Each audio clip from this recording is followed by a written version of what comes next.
So let's start the basic concepts. Okay, now what is tax? Tax is the primary source of revenue of Government of India. Government of India to function requires tax. Tax is levied on the people who are earning income, and through that tax government functions, its machinery, its administration, and yes, it is the source of revenue for Government of India. That is tax. So tax is a compulsory contribution to state revenue. State means government, levied by the government on income or added to cost of some goods, services and transactions. So the tax is of two types. One is the direct tax or the income tax, which is levied on income of any person. Second is the indirect tax, which is levied on the goods and services like GST. So you go to market and you ask the shopkeeper to give you certain goods. That goods will have an element of GST. That is known as indirect tax. And what is direct tax? Direct tax means you are earning salary, and on that salary income you have to pay taxes to Government of India. That is known as direct tax. So let us see what is the distinguishing features between direct tax and indirect tax. Basis. Number one, incidence and impact. Indirect tax, the incidence and impact falls on two different person. What do you mean by this? I'll give you an example.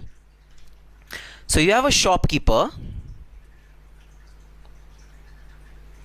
and you have a customer. Government of India is saying that, look shopkeeper, whenever you sell any goods to your customer, along with the money which is deserved by that product, you have to also collect GST. So suppose if shopkeeper sells goods worth rupees 100 to the customer, then shopkeeper has to recover 118 rupees from the customer, 18 rupees being the GST amount, and that then shopkeeper will remit this amount to Government of India as indirect tax. So in this case, the impact of GST is borne by the customer. Customer has borne GST from his pocket. Customer has to pay 18 rupees additional from his pocket. But the incidence of tax, which means the liability to pay tax to Government of India, is on the shopkeeper. So the incident and impact falls on two different persons. So the person who is actually having this liability of paying GST is the shopkeeper, but the person who is impacted by it, person who is actually paying it, is the customer. So impact and incidence is on two different people in case of indirect tax. However, in case of direct tax, which means income tax, so suppose income tax is being paid by any person on his salary or on his business income. So say shopkeeper has to pay income tax, or shopkeeper has paid GST. GST is to be recovered from customer and then paid to Government of India, but shopkeeper has to pay income tax on his income, on his taxable income also. Now in case of income tax, the shopkeeper cannot recover the income tax from customer, because income tax is direct tax. Shopkeeper has to pay income tax from his own pocket. Therefore, in case of direct tax, incidence and impact falls on the same person. If the person is the same, then incident and impact falls on the same person. So if shopkeeper is required to pay income tax, then he will pay the income tax and he will also bear it. In case of GST, the person who's bearing is different, who's customer, and the person who's paying is different, he is the shopkeeper. So that is the difference, the first difference between direct and indirect tax on the basis of incidence and impact. Secondly, taxable event. So when would the tax be arised? So tax will be arised on purchase, sale, manufacture of goods or provision of services, irrespective of what kind of goods are there, what kind of purchases are there, what is the profit being earned in this transaction. Nothing will be seen. Just when your goods and services are purchased or sold, then the GST will be levied. In case of direct tax, earning taxable income is the relevant time when the tax will be levied. So income tax will be levied when income is earned. GST is levied when purchase, sale or manufacture of a good happens. Then levy and collection, levied and collected from the customer but paid and deposited to government by the dealer. So the same example as I had given you in incidence and impact, similar to that thing.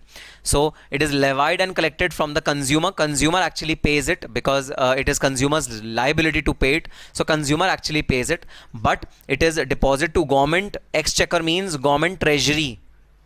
Exchequer means government treasury. It is paid to government treasury by the dealer or the seller. Seller is required to pay to the government treasury. Then levied and collected from the assessee, person who earns the income. So whosoever earns the income, direct tax is levied on him and also collected from him. The same person is there in case of impact and incidence. Nature.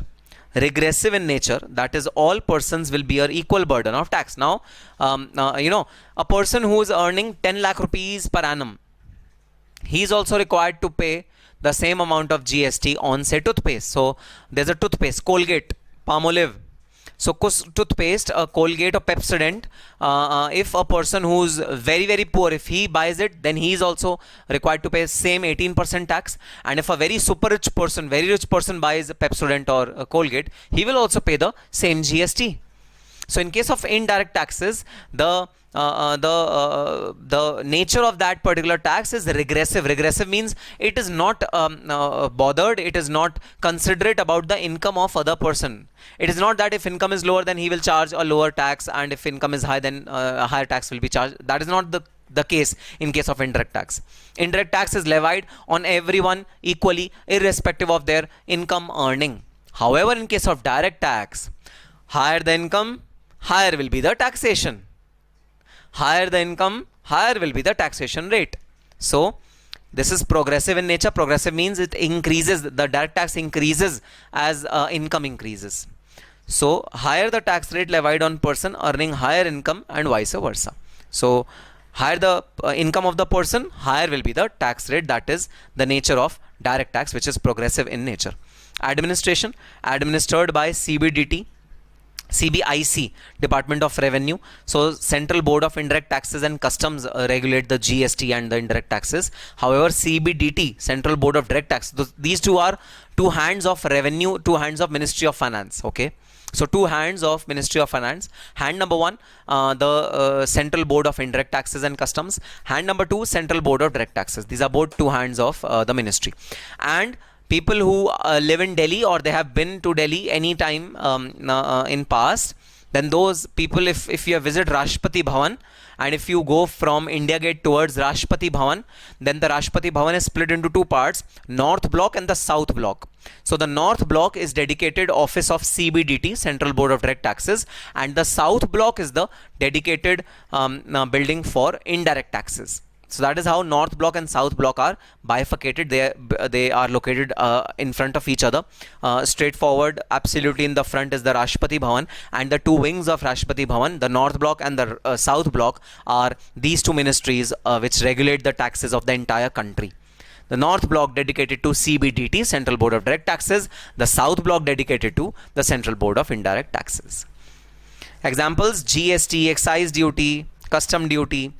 And example of direct taxes: income tax, equalization levy. So we are going to study this particular tax in our entire syllabus in this particular subject. Constitutional validity of taxes. So naturally, you and me cannot levy tax. So I cannot tell you that, okay, you guys, I am the CBDT and you guys pay me income tax. I cannot say that.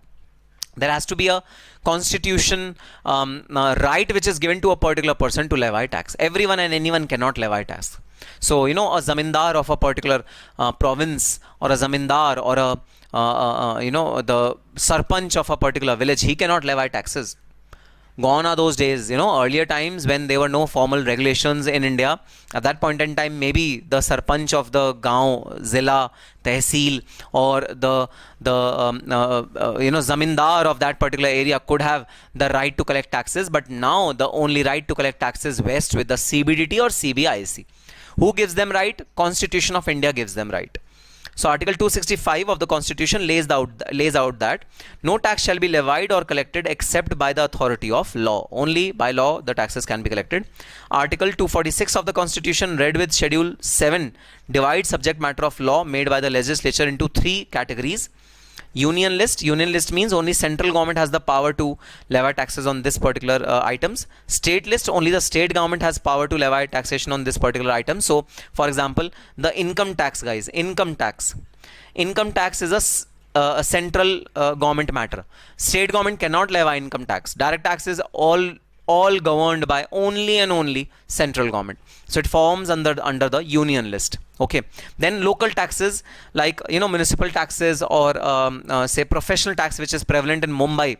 So local taxes are governed by state list, which is mentioned in the state list. State government is allowed to collect these taxes, and sometimes property tax, house tax, these are also state levies. These are not governed by central government. But income tax is definitely governed only and only by central government. Whatever money comes from income tax, it goes in pocket of central government. Whatever money comes from local taxes, it goes in the pockets of state government. Then concurrent list. This is a list where both state and central government have jurisdiction. So state and central government both can levy taxes on the items or on the things which are there in the concurrent list. But if there is any fight between the two regarding any particular item, so obviously some items are given to central and some to government, some to state, and sometimes same item is bifurcated into two parts. I'll give you an example. So in the GST regime, guys, central GST is levied by the central government, and the state GST is levied by the state government. Right, so that is concurrent list. So where both central government and state governments have right to collect taxes, that is concurrent list. If a state law relating to an entry in list 3, this is the list 3, concurrent list. If the state law relating to an entry list 3 is unacceptable to union law relating to that entry, the union law will prevail and the state laws shall, to the extent of such law, be void. So if there is any doubt, if there is any dispute between the this third list, concurrent list, then always the central government wins. Okay, central government law prevails. Central government regulation prevails always over state government. State government will always take a back seat with respect to concurrent list. Okay. So administration of law, Ministry of Finance, divided into two parts. Department of Revenue, divided into two parts, CBDT and CBIC. Both of the boards have been constituted under Central Board Revenue Act 1963. So there's an act under which these two boards are constituted. Then sources of income tax law in India. So what are the relevant acts or rules or notifications or clarifications which are really governing the income tax law in India? We are going to now study that. And of course, this will form the essential part of our entire syllabus. Our entire syllabus is derived out of these laws only. Income Tax Act 1961, the mother act to levy taxes in India, is Income Tax Act 1961. Of course, it was enforced in 1961. It was actually applicable from 1st April 1962.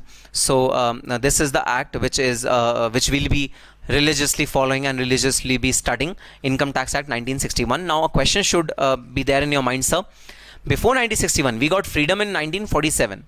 Before 1961, what laws were prevalent for collecting income tax, or were there no laws which are there for collecting income tax? The answer is, before 1961, there was a law which is Income Tax Act 1922, which was actually inspired by the British law. Okay, so we repealed that law in 1961 and we enacted our independent law, which was named as 1961 Act, Income Tax Act. So 1961 Act, Income Tax Act, which we'll be studying in great detail. This is the mother act, and this is like Bible, this is like Quran Sharif, this is like Gita for all of us, and this is the major subject, major object of, this is a religion for us. This is actually a religion for us. Income Tax Act 1961, that contains provision for determination of taxable income. So I told you, how is taxable income computed? This will be demonstrated by this act. Determination of tax liability, how is tax liability computed? So through taxable income, how do we multiply the tax rate to compute the tax liability? Then procedure of assessment, appeal, penalties. So this is all litigation. Litigation means the fight between income tax authorities and the assessees. Litigation, the legal war. So that legal war will contain assessments, appeals, penalties, prosecutions, and powers and duties of income tax authorities. All this will be governed by Income Tax Act 1961, which we are going to study in detail. Then there are certain rules. Sir, when Act is there, then what is the need of rules? The need of rules is that Act cannot contain everything. I mean, all the procedures which are there, which are, not the main law, but the procedural aspect of it. how to do a particular thing. So I tell you, I'll give you an example. Law is that you have to file your return of income by 31st of July of the subsequent year. This is the law, okay? Now the question arises, how should I, file my return? Which form should I use? What is the format of that form? Which documents to be attached? So the act will tell you that you have to file your return by 31st July of the subsequent year. That's all. Act will tell you this. Now every other procedural aspect will be dealt with in the rules. If we mix both of them, then there will be a lot of confusion. A lot of overburdening will be there. So the procedural aspect of the act is set aside in form of rules. Rules will supplement the act, but the rules will always be secondary to the act, okay? Rules are procedural formality, so they are always secondary. They are always less important than the act itself. The act will form the major substantial provisions. The act will form the major sections and law, and the subsidiary things to the act that will be formed under the rules. So rules is just a procedural aspect of it, and the act is the substantial aspect of it. So rules contain the procedural guidelines. Please underline this word procedural. The normal procedure, how to carry out functioning of act, that is governed by rules. So rules contains the procedural guidelines issued by the CBDT for administering taxation. So all the administrative requirements which form to be filled, or what annexures should be there, etc., etc. All the administrative things are handled by the rules. As per section 295, board may, subject to control of central government, make rules for whole or any part of India for carrying out the purpose of the act. Rules can be formed by central government, just like act can be formed by central government. Rules also can be formed by central government. Such rules are made applicable by notification in official gazette. These rules were first made in 1962 and are known as the Income Tax Rules 1962. Then annual amendments. Now this is a pain, this is a problematic area. The Income Tax Act 1961, which you see today, is not even 10% similar to the Income Tax Act, which was actually launched in 1961. Let me repeat. Let me repeat. Now this is a funny thing, okay? Let me repeat. Income Tax Act 1961, which you see today, is not even 10% same of the Income Tax Act, which was actually launched in 1961. Why, sir? Why such a huge difference? The difference is because every year old sections are done away with and new sections are inserted, and even in the old sections some amendments happen to meet the changes of the dynamic world, to meet the scenarios of the dynamic world. Old provisions are repealed, they are scrapped off, and new provisions are effectuated. To do this particular, to carry on this particular process, amendments are introduced in the act every year. And if you are a June attempt student, then June assessment year will remain same, December assessment year will remain same. But if you give your exam in the next year, then your entire act will change and your provisions will change, and then you have to do the amendments in the act right from the scratch.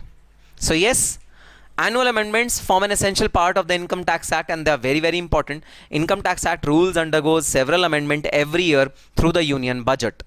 Every year, a finance bill is presented before the parliament by the finance minister, containing various amendments which are sought to be made in the areas of direct and indirect tax levied by the central government. So the parliament enacts annual amendments to the law, and Income Tax Act gets changed every year. Not all the sections, but many sections get changed. And if you accumulate all the amendments which have happened since 1961 till date, you will find that only 10% or 20% of the act is same. Rest everything has changed. When finance bill is approved by both houses of parliament, lower house and the upper house, and receives assent of the president, it becomes the Finance Act.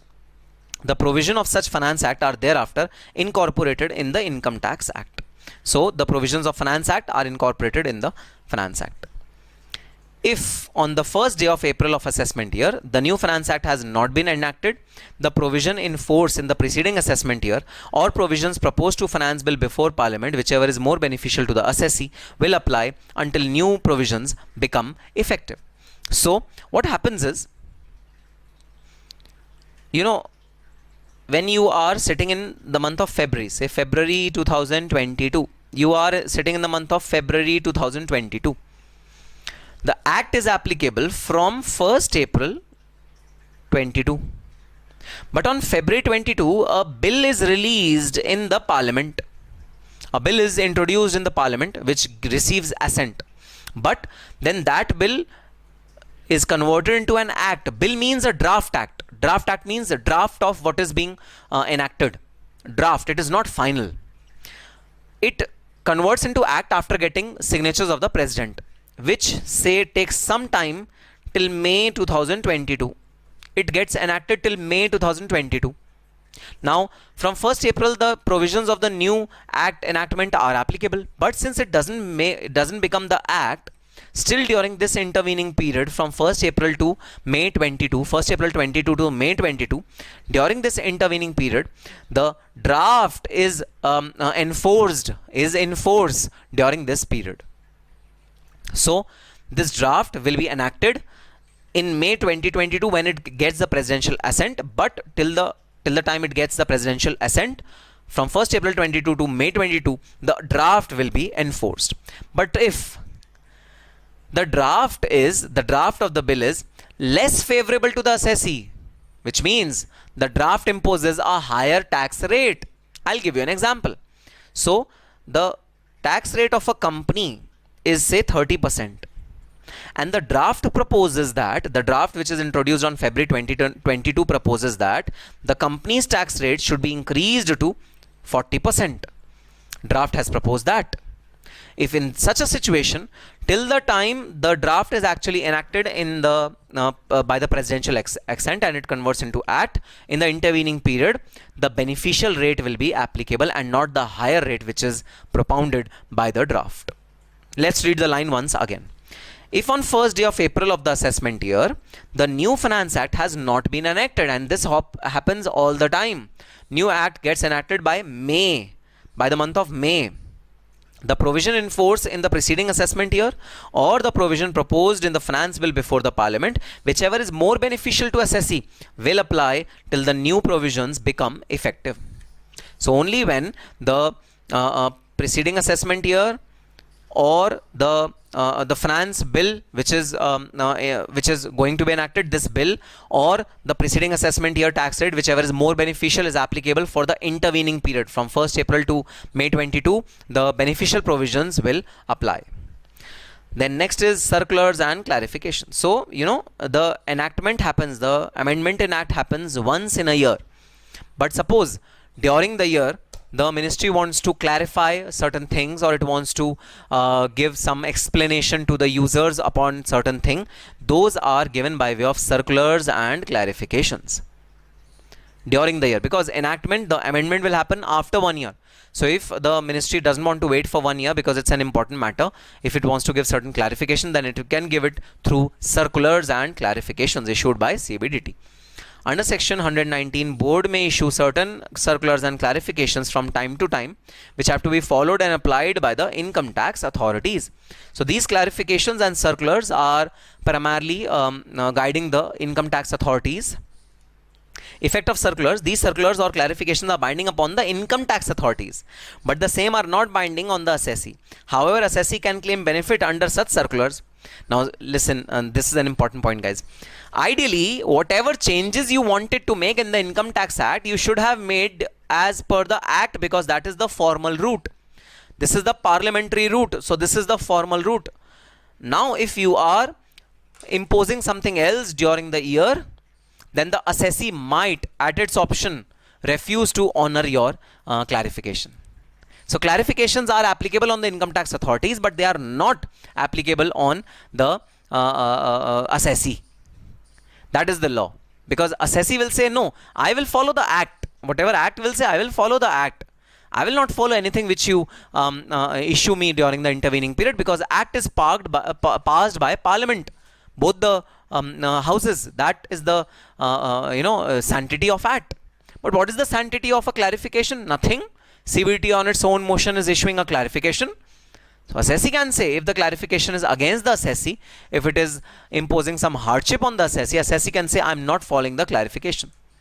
So circulars and clarifications are, yes, binding on the income tax authorities, but they are not binding on the assessee. These circulars are not binding on the income tax appellate tribunal or courts. Even they are not applicable, they are not binding on the courts. Courts will also say, where is the act? We want the act. We will follow the act. We will not follow any circulars and clarifications which are there. So that is the binding nature of these circulars and clarification. Judicial decisions, yes, the hierarchy of judiciary in India, they pronounce certain decisions which explain the act. They are very much a law of land, and they are forming an essential part of the income tax law. So if you talk about Income Tax Act, then it is Income Tax Act 1961. But if you talk about income tax law, then it is Income Tax Act 1961 plus all the case laws which have been decided by the Supreme Court of India with respect to Income Tax Act 1961. That is income tax law. So that is the difference between income tax law and Income Tax Act. So the judicial decisions, it is not possible for the Parliament to conceive and provide for all possible issues that may arise from in implementation of the Act. It is not possible for the Income Tax Act to include all the permutation combinations inside the Act. Hence, the judiciary will hear out the disputes arising between the Income Tax Department and taxpayer and give decisions on various issues. Decision of Supreme Court. Any decision given by the Supreme Court shall be applicable as law till there is any change in the law by Parliament. Such decision shall be binding on all the courts, tribunals, income tax authority, assessee, etc. So decision of Supreme Court is definitely the decision of law. It will be considered as Income Tax Act only. Contradiction in decision of Supreme Court. Now sometimes what happens is, two different benches of Supreme Court give different views on the same issue. Then what will happen? There are contradictions within Supreme Court judges as well. So what will happen then? In case there is an apparently contradiction in two decisions, the decision of the larger bench. So there is a concept of a larger bench, which means 3 judges might hear out a case, or 5 judges might hear out a case, or 7 judges might hear out a case, or 9 judges might hear out a case. So decision of larger bench is very much important and is binding on the lower bench.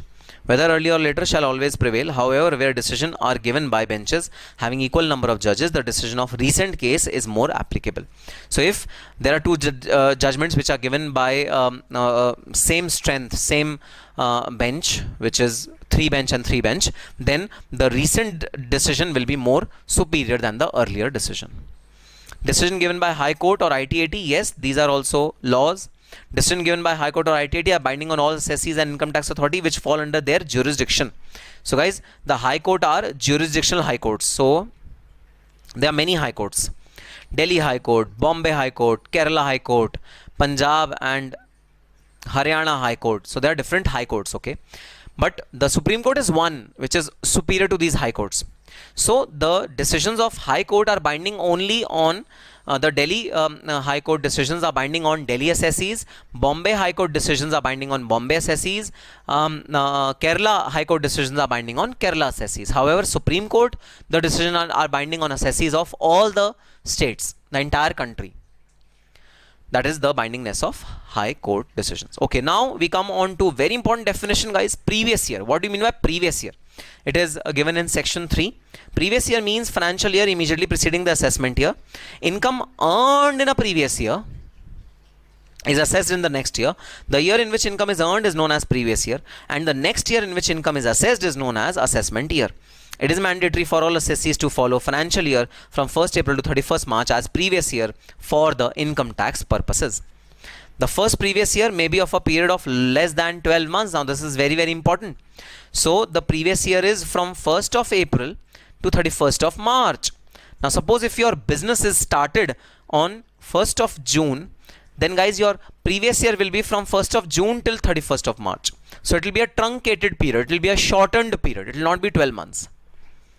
The first previous year may be a period of less than 12 months, but in any case it cannot exceed period of 12 months. However, next and subsequent previous year shall always be a period of 12 months. Then what is assessment year? Assessment year means the period of 12 months commencing from the first day of April every year. It is the year just after the previous year in which income earned in the previous year is charged to tax. So the income which is earned in the previous year is charged to tax in the assessment year. It is computed in the assessment year. Tax is received in the assessment year. For example, AY 2021 is a year which commences on 1st April 2020 and ends on 31st March 2021. Income of an assessee earned in previous year 2019-20 is assessed in assessment year 2021. So if you talk about year 1920, the income will be assessed in the year 2021. Duration period of 12 months starting from 1st April. This is the duration of assessment year. Relation with previous year, it falls immediately after the previous year. Assessment year falls immediately after the previous year. This we have studied. Purpose, the income of previous year is assessed and taxable in the immediately following assessment year. So the income which is earned in the previous year, it is taxed in the assessment year. That is the relationship between the previous year and assessment year. Now, exceptions to general rule that the income of a previous year is taxed in the assessment year. Now, what is the general rule? General rule is, if you have year say 2019-20, I have a year say 1920. Now, income tax authorities will become active for this particular year in 2021. By active means they would chase you for your taxes, they would chase you for showing the income, they will chase you that please let us know what income have you earned, they will chase you, please let us know what tax liability do you have to pay, please give us the tax liability. They will start chasing you in which year? They will start chasing you in 2021 for the income which is earned in 1920. They will follow up in 2021 for the income which is earned in 1920. And for the income which is earned in 2021, when will they follow you? When will they chase you? They will chase you in the year 21-22. Right? This is the general law. But in certain circumstances, they will start chasing you in the same year when you have earned income. Sir, why? The reason is very simple. You will fly out of country and then you will be untraceable. So the income tax had given powers to income tax officers to chase certain specific persons and assessees in the same year in which they are earning income. I'll give you an example. There's a huge ship which comes to shores of India, offloads goods and go away. That ship is taxable in India. Income tax authorities knows that this ship will go back in the subsequent subsequent period. So what will they do? They will chase that ship for taxes in the same year. They will not wait for the subsequent year. They will chase for taxes in the same year. So if the ship is coming to India in 2019-20, then the income tax authorities will chase the ship in 1920 itself, because 2021 will be too late. The ship will go back and the ship will not be traceable beyond that point. So the income tax authorities in certain cases chase the assessee in the same year where they feel that the assessee will be untraceable after a period of time. So in the following cases, income of previous year is assessed in the same year. In order to ensure smooth collection of income tax from taxpayer who may not be traceable if assessment is postponed till the commencement of the assessment year. Income of non-resident assessee from shipping business, if there's an NR whose shipping business is there and his ship will go back.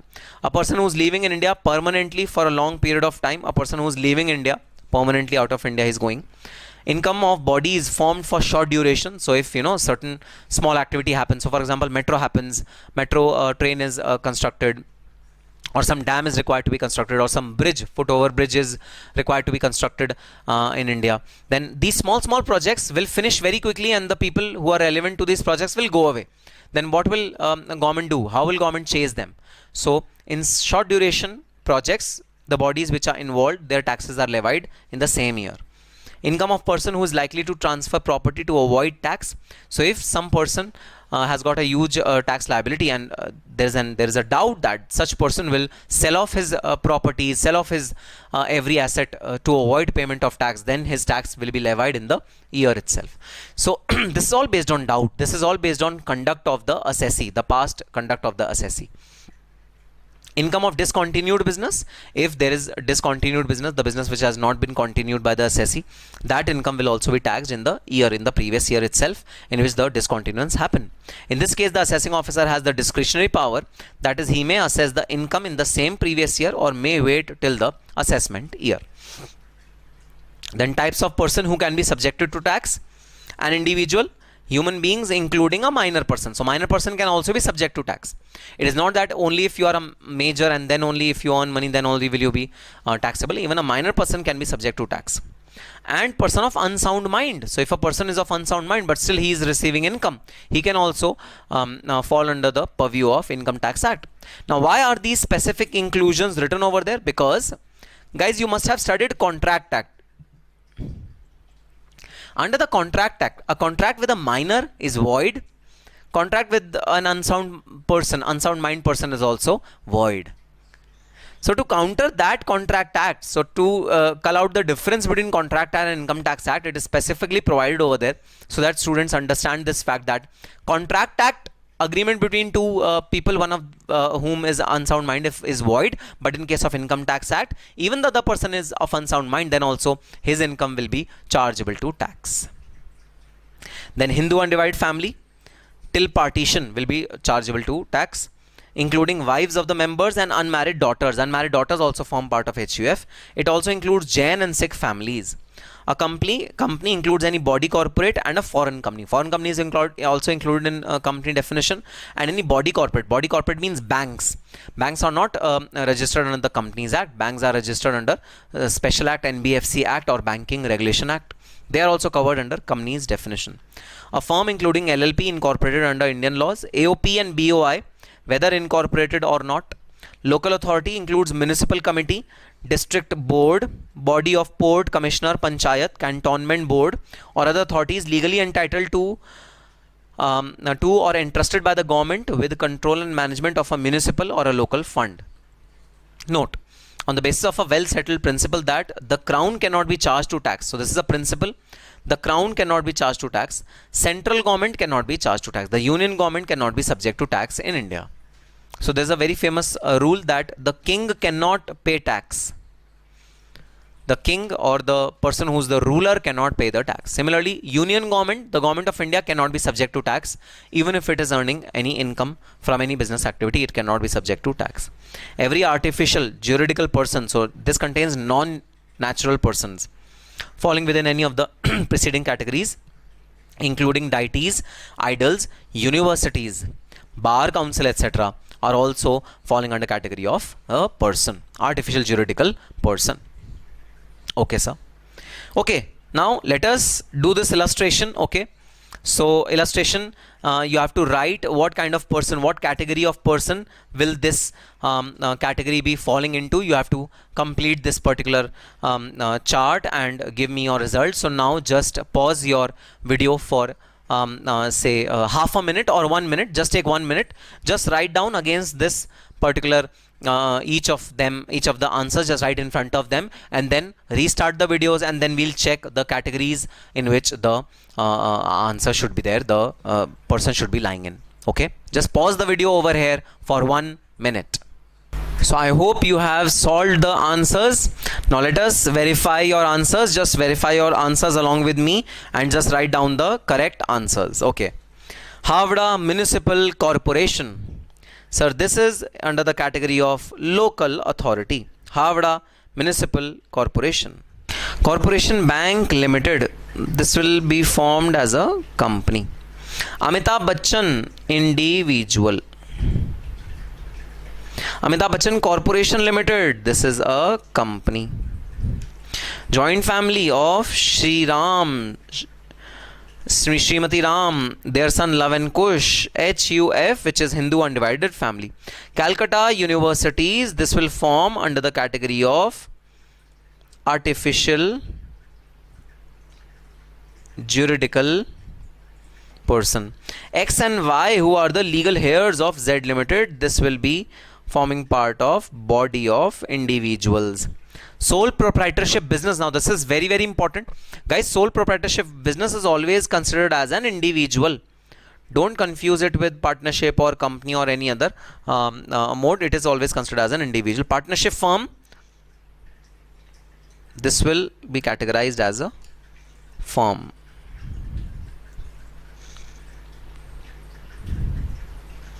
This will be categorized as a firm. So yes, this is the answer for your illustration number 1, and I hope you got these answers correct. Now let's see what is the definition of assessee, which is given as per the Act.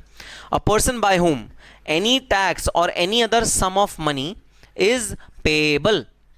So any person who's liable to pay any tax, any sum of money or interest or penalty under this act shall be considered as an assessee, irrespective of the fact whether any proceeding under the act has been taken against him or not, whether assessment proceedings are there or not, whether any litigation is there or not.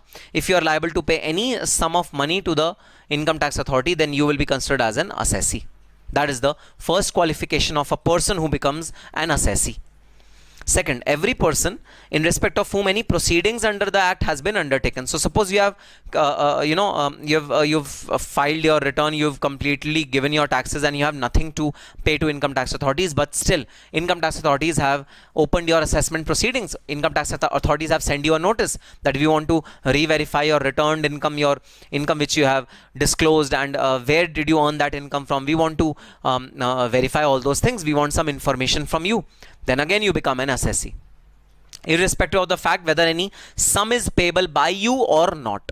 If you are into some assessment proceedings within the department, then you will be covered under the definition of assessee. For the assessment of income or loss, amount of refund due to him.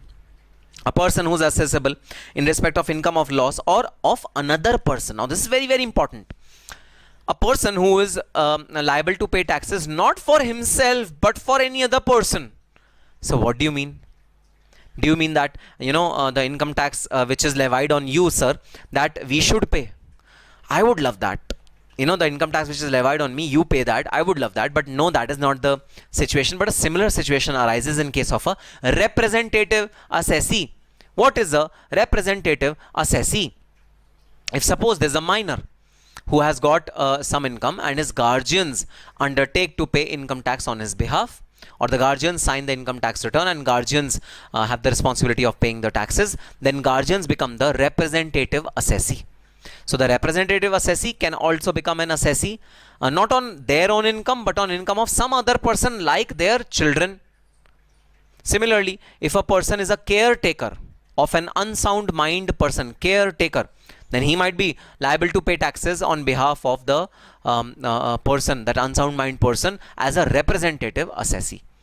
So if you are a representative assessee, then even if the income tax is not levied on you but some other person for whom you are liable, then also you become an assessee.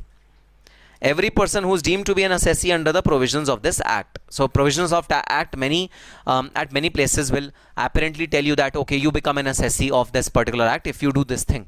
So in any other case, you become an assessee if the provision of act asks you to do so. Every person who is deemed to be an assessee in default under provision of this act, for example, a person who was liable to deduct tax but has failed to do so.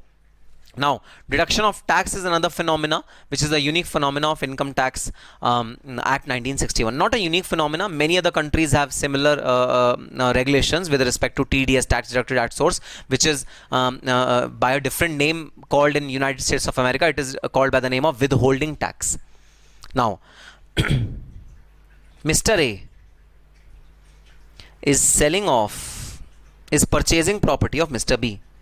And Mr. A is paying income to Mr. B for property. Mr. B is selling property to Mr. A. Mr. A is paying money to Mr. B. Mr. A is paying money to Mr. B. Mr. B is selling his property to Mr. A. Who earns income in this transaction? Sir, B earns income in this transaction because B is earning income because he is selling off his property. So ideally, who should be the assessee in this case? So the assessee should be B. Absolutely. Can A also be the assessee? So suppose if A is required to deduct some tax on behalf of B from the remittance which it makes to B and pay that remittance to Government of India, then definitely A can also be an assessee. Repeat. A is not earning any income from this transaction. Rather, A is having an expense or having a outflow of cash. A is not having any income from this transaction. But can A be considered as assessee for this particular transaction? Answer is yes. Income tax law suggests that if A is paying any money to B, then that income should be reduced by the amount of tax which is given in the Income Tax Act, and then money should be remitted to Government of India on behalf of B by A. Just like indirect tax, just like GST. You remember GST? Someone else is bearing burden of GST and someone else is paying it to Government of India. So in case A is liable to pay TDS to Government of India, irrespective of the fact that A is paying TDS on someone else's behalf, even then A can become an assessee as per the Income Tax Act. So it is not only your income due to which you become an assessee, but also someone else's income because of which you become an assessee. Two examples have been given in the Act. Number one, representative assessee, where someone else's income might trigger the assessee route for you. And second is when you are deducting TDS on income. In that case also, if you are not deducting TDS, then you become an assessee, and Income Tax Act can have a charge on you, can have a levy on you with respect to penalty, prosecution and whatnot. So yes, if through any other section you become an assessee in default, which means you do anything which is against the principles of law, then you become the assessee and income tax can catch hold of you. So as a rational person, I would never want to be an assessee as per the Income Tax Act. I would always want to be a person. I want to be a person. I don't want to be an assessee. I want to be a person. Right, sir? Everyone would want to be a person. No one would want to be a assessee with respect to the Income Tax Act. Absolutely, guys. Okay, so now let us define the most important thing of our syllabus, income, which is the most area of focus, the concentrating area of our syllabus, which is the income. And income definition is very, very crucial in respect of our studies, in respect of our Income Tax Act, because that is the emanating factor of tax. Tax emanates from income. So until we understand income, we won't be able to understand taxes. So income, what is income? Following points should be kept in mind while considering income. Cash versus kind. So even if the income is earned in kind, then also income is considered as income. So income can be earned in kind as well as in cash. Income may be received in cash or in kind. Income received in kind is to be valued as per the rules prescribed, and if there is no specific direction regarding valuation in the act or rule, it may be valued at market price. So even if I gift you this marker, please, I am gifting you this marker, then this marker is taxable in your hands. Don't just ignore the minuscule amount of this marker, but yes, it is taxable in your hands at the market price, unless and until Act specifies what price to be taken for this particular marker. Then significance of method of accounting. So yes, method of accounting is also significantly impacting our computation of income, especially with respect to PGBP. In business and profession, we prepare a profit and loss account, we prepare a statement of affairs, income and expenditure, and that forms the basis of our Income Tax Act. However, under the other heads of income like salary, like house property, the computation mechanism, the accounting mechanism is irrelevant. But in case of PGBP, we really have to follow what accounting says while computing the taxation of PGBP income. So method of accounting is irrelevant in case of income under the head salaries, income from house property and capital gains, but method of accounting is irrelevant in those cases, but method of accounting is relevant in case of income under the head PGBP. So if you are computing the income under the head PGBP, the method of accounting becomes relevant. And even if you are earning income from other sources, then also this method of accounting becomes relevant. So what are these different sources? House property, salary, guys, these are different heads under which income can be classified. So income can be earned in various through various sources, and these are those sources which we are going to discuss in detail in our subject. Income shall be taxable on cash or accrual basis depending upon method which is regularly followed by the assessee. Notional income. Now what is notional income? Notional income means income which has not been earned but you think that it is earned. So for example, one division of a particular organization sell its goods to the other division. Other divisions make some packing and all that stuff and then sells it outside. So the profit which is earned by division A from division B, that profit is notional profit. So a person cannot make profit out of transaction with himself. So if unit A and unit B both are belonging to the same company, you cannot make profit from yourself. Hence, goods transferred from one department to another department at a profit shall not be treated as income of the business. Goods which are transferred from one department to another department, they will not classify as income. Source of income. Income may be from temporary source or from permanent source. So source of income can be divided into temporary source and permanent source. Temporary source means any source which is there today but it will not be there tomorrow, and permanent source means like salary, it will be there forever. Capital versus revenue receipt. Now this is very, very important. Only revenue receipt, only the income in the nature of revenue receipts are taxable as per the Income Tax Act. If you are earning something with respect to capital receipt, they are also taxable, but in with respect to a different rules. The rules are different for both of them. Revenue receipts are taxable in a different manner. Capital receipts are taxable in a different manner. A capital receipt is not liable to tax unless specifically provided in the Act. An Act will provide how to tax the capital receipt, whereas a revenue receipt is not exempted unless specifically provided in the Act. Revenue receipt is also taxable as per the provisions of the Act. Loss. Income also includes negative income. So loss is also a part of the income. Income includes negative income. Now I'll tell you an example why this line is important. Okay, Income Tax Act says a person who's earning income should file its return of income. Return of income means bureau of the details of income which you have earned during the year. Now very intelligent people interpreted this provision as that if I am having losses, then I am not required to prepare return and give it to central government. Central government said, what the hell? I want detail of your losses as well. Why? Because even if you have earned losses, then I want to check how have you earned losses. And is it that you have miscalculated your losses? You had gains, but you had miscalculated your losses. Is it something of that sort? So the law was amended and it was included. It was said that return of income includes any bureau of income as well as losses which has been earned by the assessee. So income includes losses as well. Income include negative income as well. So even if you are earning negative income, even if you have losses, you will be required to file return of income. Then disputed income. In case of dispute regarding title of income, assessment of income cannot be withheld. Such income normally be taxed in hands of the recipient. So whenever disputed income is there, income is disputed, then it will be taxed in the hands of the recipient.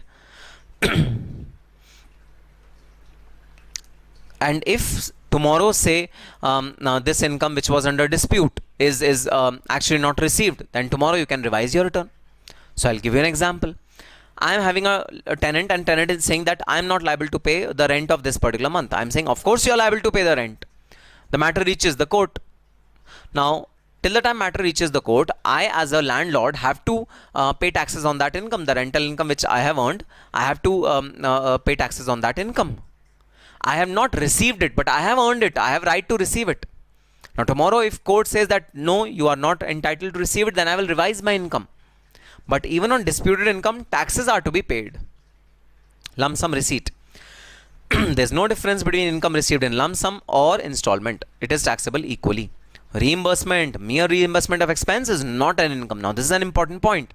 An employee of the company goes for a trip. Now during the trip, an official trip, he spends some money in taxes, in cabs, in taxis, cabs, or having food outside. All the money is reimbursed by the company on provision of the bills. Now this reimbursement which is received by the employee is not taxable in hands of the employee. This is not his income. This is merely a reimbursement of income. Legality. The Act does not make any difference between legal and illegal income. Even if you are earning illegal income, even if you are a smuggler and importing cocaine, hash, weed from Dubai or from foreign countries, then also you are required to pay taxes in India. So the Act does not distinguish between legal and illegal income. But yes, if these illegal income comes to notice of the narcotic board or the other laws, the civil laws, then they will charge you for earning such income. Double taxation is not possible. Same income cannot be taxed twice. So income which is taxed in my hands cannot be taxed in your hands. And income which is taxed in my hands once, it cannot be taxed twice. So I'll give you an example. I receive my salary for the month of March. In the month of April, I receive my salary in the month of April. It pertains to month of March because 7th April is the payday. Okay, 7th April I receive the salary, but that salary pertains to March. Now the income tax authority says, okay, we will tax this salary in the month of March, the previous financial year. We will also tax it in the month of April, the next financial year. Not justified. Double taxation is not permissible. We won't allow you to have double taxation. So not justified. Income by mutual activity.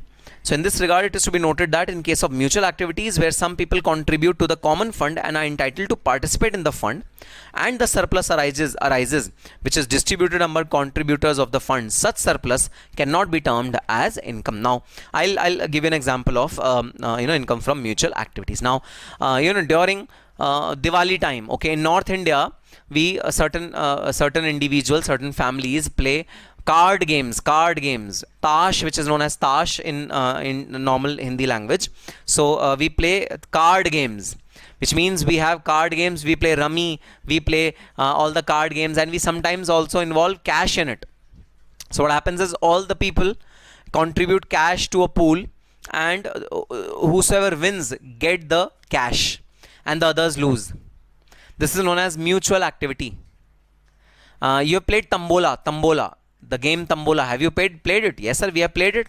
So in Tambola, what happens is everyone buys ticket fund is contributed, pooled together, and the ticket fund which is pooled together, that is given to the person who wins Tambola, who has all the numbers picked up, which is given in the Tambola game.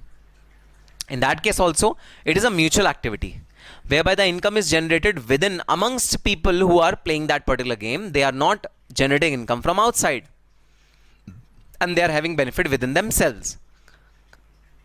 So any income which is earned within a particular set of people and they are distributed amongst people, that is not taxable under the Income Tax Act. This is known as mutual income.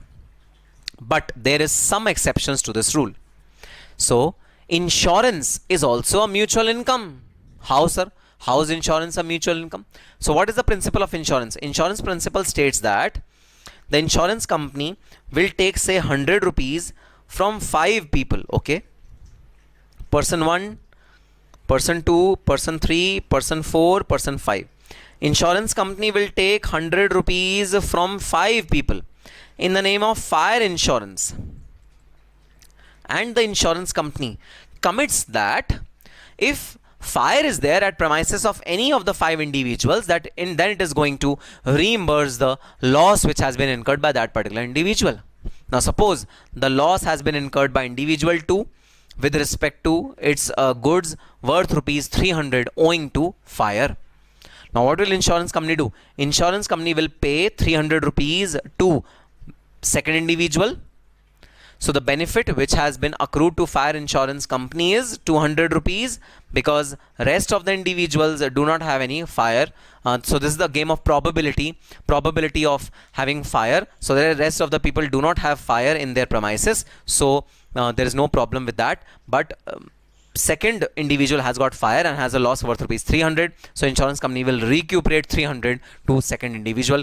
200 rupees income is an income accruing to insurance company. Now tell me whether this is mutual activity or not. Answer is yes, this is a mutual activity. All the participants are having common source of income amongst themselves. They are not earning income from outsiders. They are contributing amongst themselves, and they are getting insured. So this is again a mutual concern. But in going forward lectures, we will study that there are certain mutual concerns which are taxable, whose income is taxable. This is a general principle that mutual concerns are not taxable. This is a general principle. This is the general principle which I am teaching you right now. But the specific principle is that certain insurance companies and certain other mutual concerns are taxable. Okay, sir. Exceptions. Income derived by trade, professional, similar association from rendering specific services to its members. So trade associations are subject to taxation even when they are mutual activities. Profits and gains from insurance business is taxable even when they are mutual activities. Profit and gains from business of banking carried on by cooperative society, that is also taxable even when they are mutual activities. So these are the exceptions, 3 exceptions to the general rule that income of mutual activity is not taxable. These are the 3 exceptions. Pin money. Pin money means the amount received by wife for her personal expenses. So a husband contributes certain certain standard money to her wife for her regular expenditure. Now the PIN money which is received by a wife is not taxable, which is received from her husband. For personal expenses and small saving made by women from money received from her husband for meeting household expenses, such receipt is not treated as income. Income on investment out of PIN money shall be treated as income. Now this is an important thing. So husband gives a wife 5,000 rupees per month for household expenditure. Now our wife is very clever. She saves 1,000 rupees per month and contributes in an FD. An FD is reaping interest. So would that interest be taxable? Answer is yes, the interest will be taxable. So PIN money which is received from husband to wife is not taxable, but if wife invests this money somewhere and earns interest, that is very much taxable. Award. Any award received by a person related to his business or profession shall be treated as income incidental to such business or profession. However, award received by non-professional person is in nature of gift or personal testimonial, and the taxability thereof is subject to other provisions of the Act. So, the award which is given owing to business and profession. So, for example, a subsidy received by a person, by a company from the government is definitely taxable under PGBP. And any other gift which is received by any person which is not related to his business or profession, that is governed by gift tax. We'll be studying it in income from other sources in the later chapters. Embezzlement. Money embezzled is a gain to embezzler and therefore falls within the wider definition of income. So if someone has siphoned off your money, so someone has taken your money and has flown away, your cashier has embezzled your money, so that money will be taxable in the hands of cashier. We have already discussed that illegal money is also taxable. Illegal income is also taxable. Law doesn't create any differentiation between legal and illegal income. Even if you are earning illegal income, it will be taxable for sure. But yes, the court case will happen under the other civil laws and you will be jailed if you earn any illegal income. But as far as Income Tax Act is concerned, it will tax illegal income as well. Then contingent income. A contingent income is anticipated income, is not taxable. Contingent income is income which is anticipated in future. It will occur only when some future event will happen. Then contingent income will happen. So contingent income is not taxable unless and until it is earned. So I'll give you an example. If BJP government is replaced by Congress, then our business is going to obtain a very heavy contract which was stuck due to BJP government. This is a contingent income. Unless and until that income is earned, I will not tax it. That income has to be earned for me to tax it. This is known as contingent income. So contingent income is not taxable unless and until it is earned. Then subsidy. Any assistance in form of subsidy or grant or cash incentive, duty drawback, waiver, concession, reimbursement by the central government or the state government. So guys, for doing business, many central governments and state governments give concessions, give subsidies to businessman. Any subsidy which is received by the businessman, whether in cash or in kind, is taxable, is definitely taxable as per the laws, as per the rules given in the subsequent sections of this particular act. So yes, they are very much taxable. Any subsidy, any benefit which is received by the assessee from central or state government are taxable as income. So yes, that's all for this particular session, guys. We'll be starting our subsequent topics in the next session. That's all for this particular session. So we'll be meeting in the next session for the subsequent portions of this particular chapter. Till that time, please read through all this theory portion yourself. And yes, from an exam standpoint, it might hold, some MCQ might come from this theory, not very, very important, but some minuscule MCQ might come from this theory, nothing major. But yes, you have to read through this entire theory and get ready for the subsequent chapters and the subsequent part of this chapters as well. So in the next session, we'll be dealing with the subsequent parts of this particular chapter. Till that time, all the very best and happy studying.